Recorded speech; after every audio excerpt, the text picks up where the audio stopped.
សមយុទ្ធកងកម្លាំងនុយក្លេអ៊ែររុស្ស៊ីនៅស៊ីបេរីនិងសញ្ញាព្រមានទៅកាន់លោកខាងលិចនៅក្នុងដំណាក់កាលដែលពិភពលោកកំពុងស្ថិតក្នុងសភាពភ័យស្រួលបំផុតនៃសន្តិសុខអន្តរជាតិក្រសួងការពារជាតិរុស្ស៊ីបានប្រកាសកាលពីថ្ងៃប្រហ័សទី2មេសានៅការធ្វើសម្ពយុទ្ធយោធាទ្រង់ទ្រាយធំមួយនៅតំបន់ស៊ីបេរីសម្ពយុទ្ធនេះមិនមែនជាការហ្វឹកហ្វឺនធម្មតានោះទេប៉ុន្តែវាគឺជាការបង្ហាញសាច់ដុំនៃកម្លាំងមីស៊ីលយុទ្ធសាស្ត្រដែលជាឆ្អឹងខ្នងនៃអំណាចទប់ទល់នុយក្លេអ៊ែររបស់វិមានកម្លាំងសកម្មភាពនេះកើតឡើងចំពេលដែលទំនាក់ទំនងរវាងរុស្ស៊ីនិងអង្គការ NATO បានធ្លាក់ចុះដល់ចំណុចទាបបំផុតមិនធ្លាប់មានចាប់តាំងពីសម័យសង្គ្រាមត្រជាក់មកយោងតាមរបាយការណ៍ផ្លូវការកងកម្លាំងរុស្ស៊ីបានផ្ដោតសំខាន់លើការចាក់ឡានប្រព័ន្ធមីស៊ីលបាល់ីស្ទិកអន្តរទ្វីប ICBM ប្រភេទ YAS ឬ RS-24 មីស៊ីលប្រភេទនេះគឺជាអាវុធដ៏មានឥទ្ធិពលបំផុតមួយរបស់រុស្ស៊ីដែលមានសមត្ថភាពបាញ់បានចម្ងាយរហូតដល់ 12000 គីឡូម៉ែត្រនិងអាចផ្ទុកក្បាលគ្រាប់នុយក្លេអ៊ែរជាច្រើនដែលអាចវាយប្រហារគោលដៅផ្សេងៗគ្នាក្នុងពេលតែមួយចំណុចគួរឲ្យកត់សម្គាល់បំផុតនៅក្នុងសម្ពយុទ្ធនេះគឺការអនុវត្តបច្ចេកទេសបន្លំភ្នែកនិងការលាក់បាំង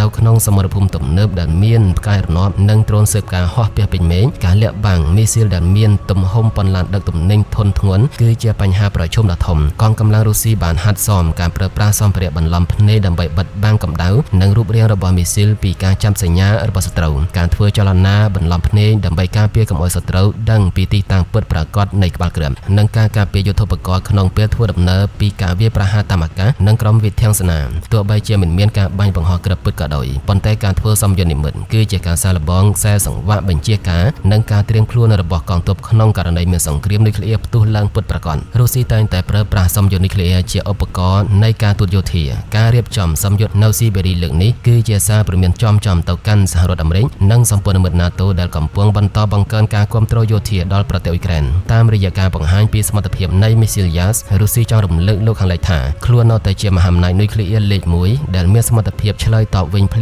លាមប្រសិនបើមានការគំរាមកំហែងដល់អធិភាពនៃរដ្ឋរបស់ខ្លួនយុទ្ធសាស្ត្រនេះត្រូវបានគេហៅថាការរារាំងជាយុទ្ធសាស្ត្រដែលមានបំណងធ្វើឲ្យគូប្រជែងមានការរារែកក្នុងការលូកដៃកាន់តែជ្រៅក្នុងចំនួនអ៊ុយក្រែនផ្នែកដ៏សំខាន់មួយទៀតនៃភាពតានតឹងនេះគឺការចូលជាសមាជិក NATO របស់ប្រទេសហ្វាំងឡង់មានព្រំដែនគោកជាប់រុស្ស៊ីប្រវែងជាង 1300 គីឡូម៉ែត្រការដែលហ្វាំងឡង់ពិចារណាធ្វើវិសោធនកម្មច្បាប់ថាមពលនុយក្លេអ៊ែរឆ្នាំ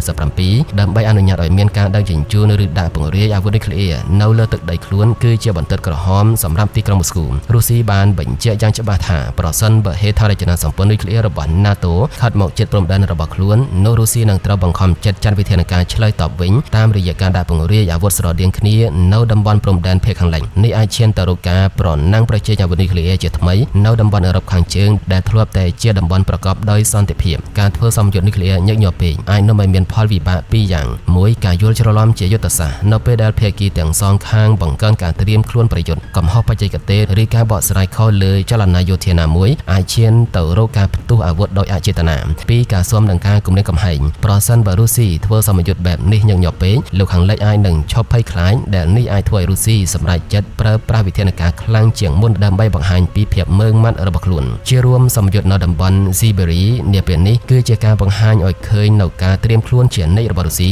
ក្នុងសេណារីយ៉ូសង្គ្រាមសកលខណៈពេលដែលរុស្ស៊ីសង្កត់ធ្ងន់លើការការពារខ្លួននិងការរក្សាតុល្យភាពអំណាច NATO នៅតែមើលឃើញថាវាជាការគំរាមកំហែងដល់សន្តិសុខតំបន់ពិភពលោកកំពុងតាមដានយ៉ាងយកចិត្តទុកដាក់ចំពោះការផ្លាស់ប្ដូរច្បាប់របស់ហ្វាំងឡង់និងប្រតិកម្មតបតជាបន្តរបស់វិមានកម្លាំងស្ថិរភាពសកលនាពេលបច្ចុប្បន្នមិនមែនផ្អែកលើការចរចាសន្តិភាពនោះទេប៉ុន្តែវាហាក់ដូចជាផ្អែកលើតុល្យភាពនៃភាពភ័យខ្លាចតាមរយៈអាវុធនុយក្លេអ៊ែរទៅវិញដល់អំណាចចំនួននៅអ៊ុយក្រែនមិនទាន់មានដំណោះស្រាយហើយការពង្រីកខ្លួនរបស់ NATO នៅតែបន្តនោះសម្ពយុទ្ធកងកម្លាំងនុយក្លេអ៊ែរនឹងនៅតែជាឧបករណ៍ដ៏សំខាន់របស់រុស្ស៊ីក្នុងយុទ្ធសាស្ត្រភូមិសាស្ត្រនយោបាយរបស់ខ្លួន